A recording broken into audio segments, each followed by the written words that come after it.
आज हम जॉर्ज ऑवेल की एक बहुत ही मशहूर कहानी एनिमल फार्म की दुनिया में उतरने वाले हैं। ये एक ऐसी कहानी है जो हमें दिखाती है कि कैसे क्रांति के जो बड़े बड़े आदर्श होते हैं वो सत्ता के लालच में खो जाते हैं। और ये सिर्फ 1917 की रूसी क्रांति की बात नहीं है, ये दुनिया भर में सत्ता के बदलते चेहरों का एक खाका है। हम देखेंगे कि कैसे एक अच्छा इरादा, एक अच्छा आंदोलन एक क्रूर तानाशाही में बदल जाता है। तो चलिए शुरुआत करते हैं मैनर फार्म से, जहाँ के मालिक थे मिस्टर जोन्स। तो वहाँ जानवरों की हालत हालत बहुत ही दयनीय थी। मिस्टर जोन्स वो एक शराबी और बिल्कुल लापरवाह मालिक थे।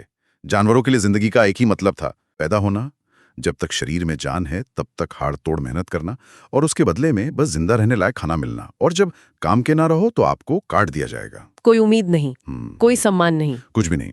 और इसी नाउम्मीदी के बीच एक आवाज उठती है, ओल्ड मेजर नाम के एक बूढ़े सुअर की। वो सभी जानवरों को एक रात खलिहान में इकट्ठा करता है और अपने एक सपने की बात करता है। ये आजादी का सपना था। ओल्ड मेजर, जिसे हम कार्ल मार्क्स या लेनिन जैसे क्रांतिकारी विचारक का प्रतीक मान सकते हैं, वो जानवरों को उनकी गुलामी का एहसास कराता है। उन्हें बताता है कि वो असल में गुलाम है। और वो कहता है कि उनकी सारी मुसीबतों की जड़ इंसान है। और यही वो एक बहुत ही शक्तिशाली बात कहता है, इंसान ही एकमात्र ऐसा प्राणी है जो उत्पादन किए बिना उपभोग करता है। ये तो सीधे सीधे शोषक वर्ग पर एक टिप्पणी है। मतलब जो मेहनत नहीं करता पर मेहनत का सारा फल खाता है। वो समझाता है कि देखो, गाय दूध देती है पर उसका एक घूंट भी उसके बछड़े को नहीं मिलता। मुर्गियां अंडे देती हैं पर उन अंडों से उन्हें कभी चूजे नहीं मिलते। ये सब कौन ले जाता है? इंसान। इसलिए उसका संदेश बहुत साफ था, सभी इंसान दुश्मन हैं, सभी जानवर साथी हैं। और वो विद्रोह का नारा देता है। और यहीं पर वो उन्हें एक क्रांतिकारी गीत भी देता है, बीस्ट्स ऑफ इंग्लैंड। वो गीत उनके दिलों में एक उम्मीद जगा देता है। लेकिन सिर्फ सपने और गीत से तो क्रांति नहीं होती। तो असल में विद्रोह हुआ कैसे? विद्रोह तो जैसा अक्सर होता है, इत्तेफाक से हुआ।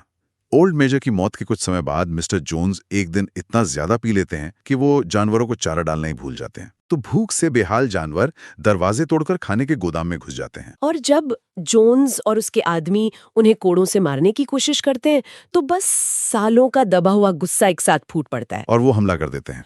इंसान जान बचाकर भागते हैं और फार्म जानवरों का हो जाता है। मैनर फार्म का नाम बदलकर एनिमल फार्म रख दिया जाता है। क्रांति सफल हो गई। तो क्या इसके बाद सब कुछ वैसा ही हुआ जैसा जानवरों ने सोचा था, एक आदर्श राज? देखिए, शुरुआत में तो ऐसा ही लगा। जानवरों में एक गजब का उत्साह था। उन्हें यकीन ही नहीं हो रहा था कि अब वो आजाद हैं।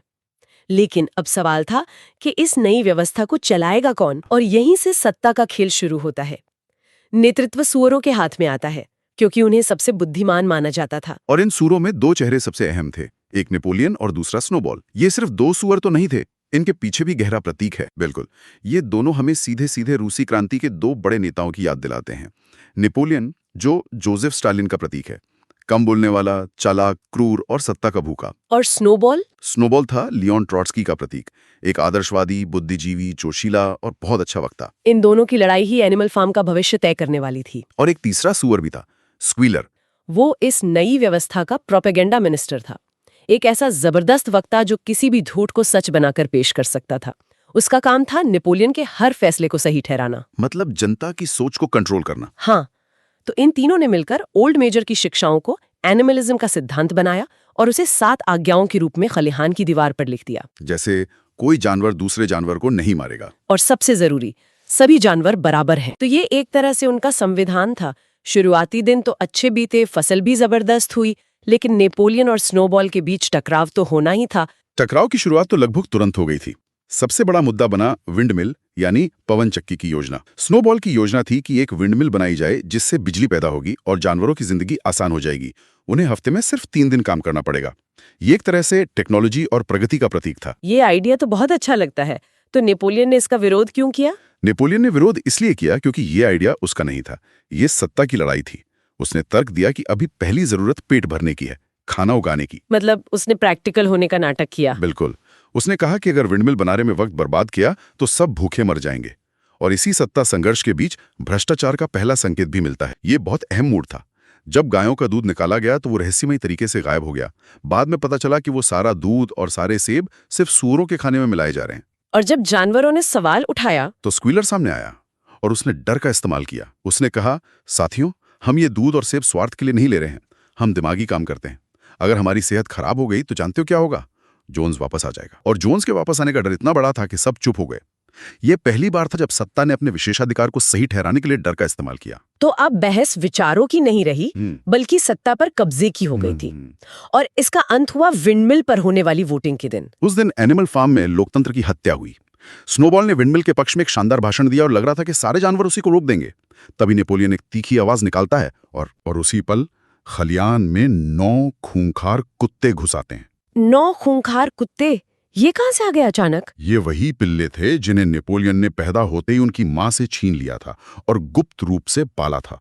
असल में नेपोलियन ने अपनी निजी सेना, अपनी सीक्रेट पुलिस तैयार कर ली थी। बिल्कुल वैसे ही जैसे स्टालिन ने अपनी खुफिया पुलिस तैयार की थी। एकदम। उन कुत्तों ने सीधे स्नोबॉल पर हमला कर दिया। मतलब बहस का जवाब बहस से नहीं, हिंसा से दिया गया। स्नोबॉल को जान बचाकर फार्म से भागना पड़ा। ये एक खुला तख्ता पलट था और इसके साथ ही एनिमल फार्म में बहस और विचार विमर्श का दौर खत्म हो गया। नेपोलियन अब फार्म का निर्विवाद तानाशाह बन गया था। और तानाशाह बनते ही उसने सबसे पहला काम क्या किया होगा? उसने रविवार की उन सभाओं को बंद कर दिया जहां जानवर मिलकर फैसले लेते थे। उसने घोषणा की कि अब सारे फैसले सुअरों की एक कमेटी लेगी जिसका अध्यक्ष वो खुद होगा। और जानवरों ने इसका विरोध नहीं किया। नेपोलियन हमेशा सही होता है। ये आम जनता के उस वर्ग का प्रतीक है जो आंख बंद करके नेता पर भरोसा कर लेता है और सवाल करना बंद कर देता है। यहीं से व्यक्ति पूजा की शुरुआत होती है। बिल्कुल। और फिर नेपोलियन एक और चौंकाने वाला कदम उठाता है। वो घोषणा करता है कि विंडमिल तो बनाई जाएगी। क्या? ये तो वही योजना थी जिसका वो इतनी जोर शोर से विरोध कर रहा था। हाँ, और जब जानवर हैरान हुए तो स्क्वीलर ने फिर से प्रोपेगेंडा का सहारा लिया।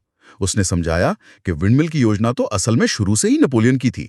स्नोबॉल ने तो बस उसे चुरा लिया था। मतलब इतिहास को ही बदल दिया। हाँ, उसने कहा कि नेपोलियन ने इसका विरोध सिर्फ एक रणनीति के तहत किया था ताकि स्नोबॉल जैसे गद्दार से छुटकारा पाया जा सके। ये इतिहास को अपनी सुविधानुसार फिर से लिखने की एक भयानक शुरुआत थी। यानी अब सच वो नहीं था जो हुआ था, बल्कि वो था जो नेपोलियन चाहता था कि सच हो। और इसके बाद तो जानवरों की जिंदगी बद से बदतर होती गई होगी। बहुत ज्यादा। सुअरों और बाकी जानवरों के जीवन में जमीन आसमान का फर्क आ गया। सुअर इंसानों के आलीशान घर में रहने लगे, उनके बिस्तरों पर सोने लगे। लेकिन एक आज्ञा तो ये भी थी कि कोई जानवर बिस्तर पर नहीं सोएगा। उसका क्या हुआ? जब जानवरों ने सवाल उठाया तो उन्होंने देखा कि खलिहान की दीवार पर लिखी आज्ञा बदल दी गई है। अब वहां लिखा था, कोई जानवर चादर वाले बिस्तर पर नहीं सोएगा। अरे वाह! स्क्वीलर ने समझाया कि बिस्तर तो बस सोने की जगह है, नियम तो इंसानी चीज चादर के खिलाफ था।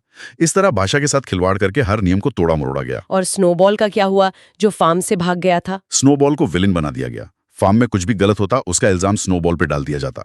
जब एक तूफान में आधी बनी विंडमिल गिर गई तो नेपोलियन ने कहा कि ये स्नोबॉल की साजिश है। उसे दुश्मन नंबर 1 घोषित कर दिया गया।